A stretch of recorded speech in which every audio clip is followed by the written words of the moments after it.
ॲग्रिकल्चरसाठी जेवढं केंद्र सरकार जेवढं आता बजेट देशाला देतं त्या बजेटचा 70% खर्च हा फक्त सबसिडी वाटण्यात जातो.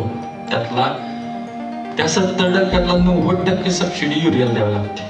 1800 रुपयाचा युरिया 300 रुपये देतात. मग तो वापरायचा न वापरायचा मी ह्या संकल्पनेत पडत नाही.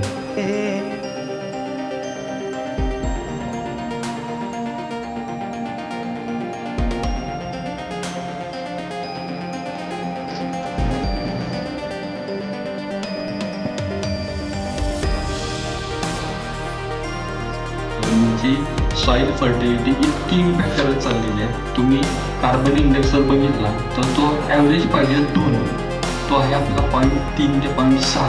मी प्रोडक्ट नंतर विका, पण तो मूळ मुद्दा आहे. कार्बन इंडेक्स, सॉईलचा पीएच, NPK ह्या सगळ्यांचा आधार आहे. मी पालघर ॲग्रिकल्चरच्या माध्यमातून ॲग्रिकल्चरच्या सहाय्याने एक छोटासा केविवाला प्रयत्न करतो. कारण बदल हा आपण आपल्यापासून ठरवला तर तो फार मोठ्या लेवलला जाऊ शकतो.